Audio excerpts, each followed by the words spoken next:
টি-20 অধিনায়ক লিটন দাসের বিরুদ্ধে শৃঙ্খলা ভঙ্গের অভিযোগ উঠেছে। বাংলাদেশ ক্রিকেট বোর্ডের অনুমতি না নিয়ে তিনি চীন সফরে গিয়েছিলেন। লিটনকে ডাকা হয়েছিল, জবাবদিহিতা চাওয়া হয়েছিল, লিটন জবাব দিয়েছেন। এই ঘটনা আপনারা বোধহয় গণমাধ্যমে এর মধ্যে পড়েছেন, কিন্তু যদি পড়ে থাকেন, যতটা সহজভাবে ঘটনাটা লেখা হচ্ছে বা বলা হচ্ছে, ভেতরের ঘটনা এর চেয়ে একটু বেশি প্যাঁচ যুক্ত। আর লিটনের সঙ্গে যোগ করে নিন, শুধু লিটন নন, অলরাউন্ডার শেখ মাহিদি তিনিও জবাবদিহির আওতায় আসতে যাচ্ছেন। এমনকি শেখ মাহিদির শাস্তিও হতে পারে। দুটো ঘটনাই বলছি। ফার্স্ট অফ অল, লিটনের ইনজুরি, সেই ইনজুরি নিয়ে কি হয়েছে আপনারা জানেন। এই টেস্ট খেলবে, প্রথম 2 ওয়ানডে খেলতে পারবে না, জিম্বাবুয়ে থার্ড ওয়ানডে খেলবে, কোনো কিছুই হইল না, দেশে ফিরে আসলেন। লিটনের ট্রিটমেন্ট করতে বিদেশে যাওয়ার কথা, সম্ভবত সিঙ্গাপুরে। এটা নিয়ে কথা চলছিল ডাক্তারের সঙ্গে, বিসিবির মেডিকেল কমিটির। এই কথা চলতে চলতেই লিটন কাউকে না জানিয়ে কিংবা অনুমতির তোয়াক্কা না করে চীন সফরে চলে গেছেন। এখন আপনি বলতেই পারেন যে চীন সফরে গেলে অসুবিধা কি? কোনো অসুবিধা নাই, স্বাভাবিক সময়ে কোনো অসুবিধা নাই। কিন্তু যখন আপনি ইনজুর্ড, বিসিবির চুক্তিবদ্ধ ক্রিকেটার, ওই অবস্থায় আপনি দুটো প্রক্রিয়ার মধ্যে দিয়ে যাবেন সম্ভাব্য। হয় আপনি বিশ্রামে থাকবেন, নয়তো ইনজুরি থেকে সুস্থ হবার জন্য যে প্রক্রিয়ার মধ্য দিয়ে যেতে হয়, চিকিৎসা, রিহ্যাব, যে কোনো কিছু, সেটার মধ্যে থাকবে। তো ওই সময় যদি আপনি বাইরে যেতে চান বা কোথাও যেতে চান, আপনার বিসিবির অনুমতি নিতে হবে চুক্তিবদ্ধ ক্রিকেটার হিসেবে। এই ঘটনাটা যখন লিটন ঘটালেন, না জানিয়ে চীনে চলে গেলেন, বিসিবির মেডিকেল কমিটির গুরুত্বপূর্ণ যারা সদস্য আছেন তাদের, ক্রিকেট বোর্ডের নজরে ব্যাপারটা আসে। তারা খোঁজ নেয়। ক্রিকেট বোর্ডে যিনি ডাক্তার, তিনি স্পষ্ট জানিয়েছেন লিটন তাদেরকে কিছু জানাননি। ক্রিকেট বোর্ডের জাতীয় দলের যিনি ফিজিও, তিনি স্পষ্ট জানিয়েছেন লিটন তাকেও কিছু জানাননি। এবং যে ডাক্তারের সঙ্গে লিটনের কমিউনিকেশন হচ্ছিল, তাকেও লিটন সুস্পষ্টভাবে কোনো কিছু বলেননি। অর্থাৎ মেডিকেল কমিটিকে না জানিয়ে লিটন চীন সফরে চলে গেছেন। শুধু তাই নয়, চুক্তিবদ্ধ ক্রিকেটার হিসেবে ক্রিকেট অপারেশনস, যে কমিটির আন্ডারে সকল ন্যাশনাল ক্রিকেটার, তাদেরকে জানানোর একটা বাধ্যবাধকতা রয়েছে। লিটন সেই বাধ্যবাধকতাও মানেননি। এই ঘটনাটা বা লিটন যে ঘটনাটা ঘটিয়েছেন, ক্রিকেট বোর্ডের নীতি নির্ধারণী যারা আছেন তারা মোটেও সেটা ভালোভাবে নেননি। তার অন্যতম প্রধান কারণ হচ্ছে যে লিটন বাংলাদেশ জাতীয় দলের ক্যাপ্টেন।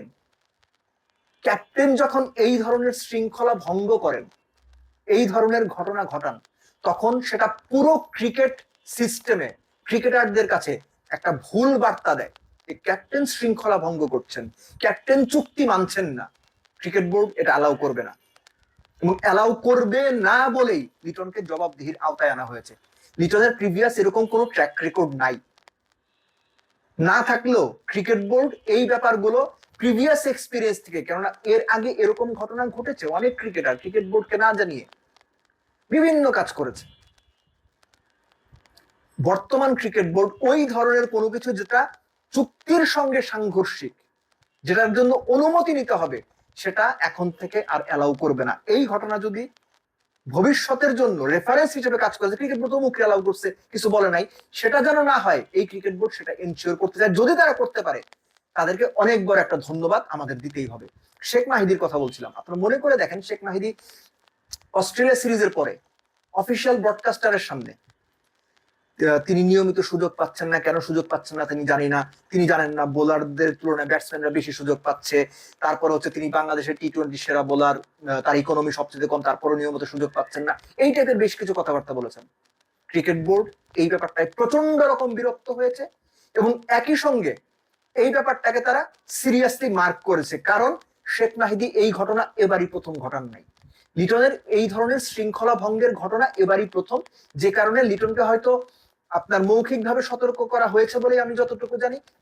লিটন নিজেও ব্যাপারটা বুঝতে পেরেছেন, তিনি নিজেও অনুতপ্ত ফিল করেছেন। কিন্তু শেখ মাহিদির ব্যাপারটা ডিফারেন্ট, তিনি আগেও এরকম ঘটনা ঘটিয়েছেন, তখন কিছু বলা হয়নি।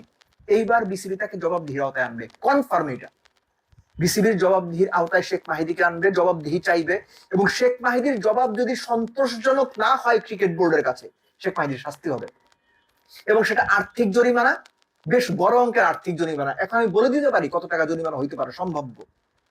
কিন্তু এই মুহূর্তে সেটা বলাটা ঠিক হবে না।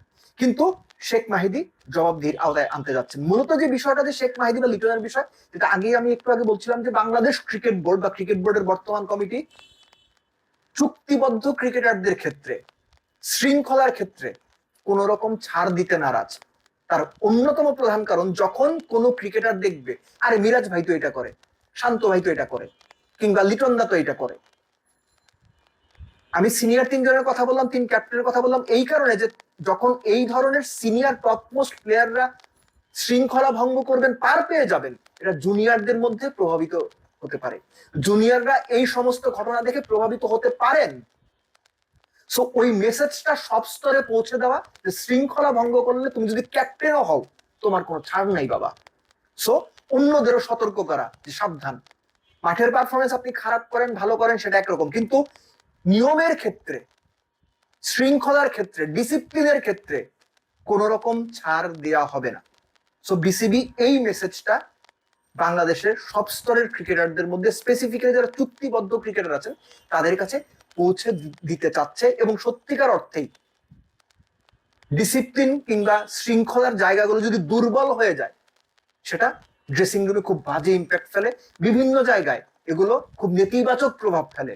সেই জায়গা থেকে বের হতে চাই বলেই, এবং সেই জায়গাগুলো এন্টারটেইন করবে না বলেই লিটন দাসকে জবাবদিহির আওতায় আনা হয়েছে, এবং শেখ মাহিদিকেও জবাবদিহির আওতায় আনা হবে, এবং সেটাও খুব শিগগিরই।